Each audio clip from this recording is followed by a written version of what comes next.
जय श्री कृष्ण भक्तगणों, जैसा कि हम सभी जानते हैं कि कल बहुला व्रत का त्यौहार है। ऐसे में हम बहुला व्रत से जुड़ी एक बहुत ही लाभकारी फलदायी कथा को सुनेंगे। दोस्तों, कथा इस प्रकार है कि एक बार भगवान श्री कृष्ण की लीलाओं में शामिल होने के लिए सभी देवी देवताओं ने गोप और गोपियों का रूप लेकर अवतार लिया था। इसको देखते हुए कामधेनु नाम की गाय के मन में भी भगवान श्री कृष्ण की सेवा करने का विचार आया और वह अपने अंश से बहुला नाम की गाय बनकर नंद बाबा की गौशाला में पहुंच गई। बहुला गाय की सुंदरता को देखकर भगवान श्री कृष्ण को उससे बहुत बड़ा ही प्रेम हो गया और भगवान श्री कृष्ण उसे हमेशा अपने साथ रखने लगे। एक बार उनके मन में विचार आया कि क्यों न बहुला गाय की परीक्षा ली जाए।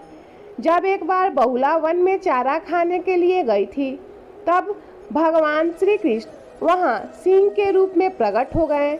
बहुला उसे देखकर काफ़ी ज़्यादा भयभीत हो गई, लेकिन वह हिम्मत करके सिंह से बोली कि हे जंगल के राजा, मेरा बच्चा यानी कि मेरा बछड़ा भूखा है। बछड़े को दूध पिलाकर मैं आपका आहार बनने वापस आ जाऊंगी।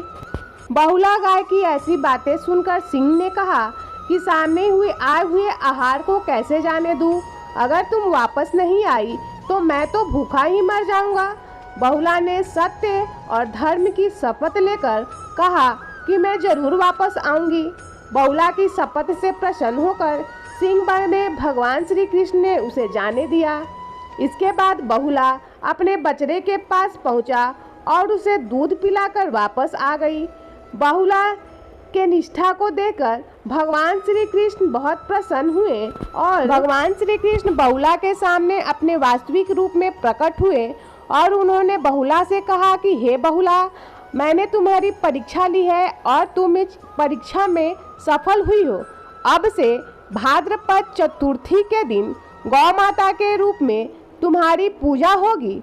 जो तुम्हारी पूजा करेंगे उसे धन और संतान की प्राप्ति होगी। दोस्तों, भगवान श्री कृष्ण ने बहुला को ऐसा आशीर्वाद दिया जिस कारण से भाद्रपद मास के कृष्ण पक्ष की संकष्टी चतुर्थी के दिन बहुला चतुर्थी मनाई जाती है और इस बार बहुला चतुर्थी व्रत 3 सितंबर 2023 को रखा जा रहा है।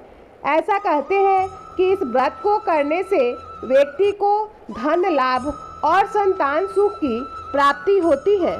दोस्तों, पौराणिक मान्यताओं के अनुसार इस दिन माताएं कुम्हारों द्वारा मिट्टी से भगवान शिव, पार्वती, कार्तिकेय, श्री गणेश तथा गाय की प्रतिमा बनवाकर मंत्रोच्चारण करते हैं तथा विधि विधान के साथ इसे स्थापित करके पूजा अर्चना करते हैं। ऐसा माना जाता है कि इस तरह के पूजन से मनवांछित फल की प्राप्ति होती है। बहुला चतुर्थी को भगवान श्री कृष्ण ने गौ पूजा के दिन के रूप में मान्यता प्रदान की है। अतः इस दिन श्री कृष्ण भगवान और गौ माता का पूजन भी किया जाता है। दोस्तों, ऐसी मान्यता है कि इस दिन चाय, कॉफ़ी या दूध नहीं पीना चाहिए, क्योंकि यह दिन गौ पूजन का होने से दूध युक्त पेय पदार्थों को खाने पीने से पाप लगता है। ऐसी मान्यता है।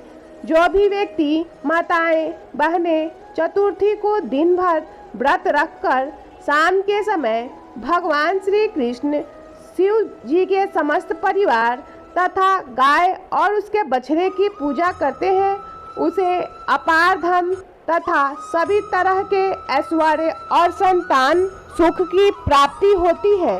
दोस्तों, जिन्हें संतान प्राप्ति की इच्छा होती है, ऐसा व्रत करने से उन्हें संतान सुख की प्राप्ति भी होती है।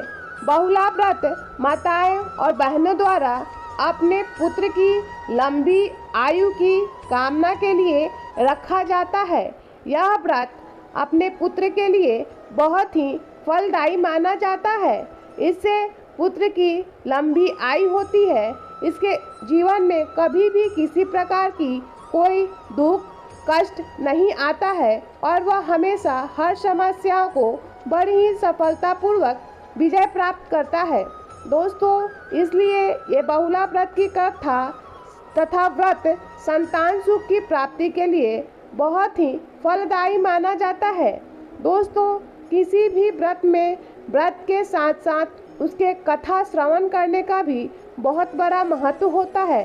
इसलिए बहुला व्रत के दिन व्रती कथा को भी पूरे ध्यान और भक्ति निष्ठा के साथ सुने, जिससे उनके संतान पर कभी भी कोई भी कष्ट, दुख, बाधा न आए।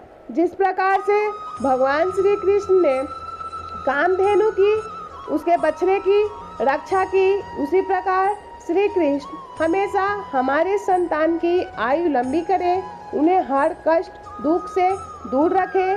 दोस्तों, इस प्रकार आज की ये बहुला व्रत की कथा समाप्त होती है। अगर आज की ये कथा आपको अच्छी लगी हो तो कृपया करके इस चैनल को एक छोटा सा लाइक, शेयर और सब्सक्राइब जरूर करें। मिलते हैं अगले वीडियो में, तब तक के लिए धन्यवाद। आपका दिन मंगलमय हो।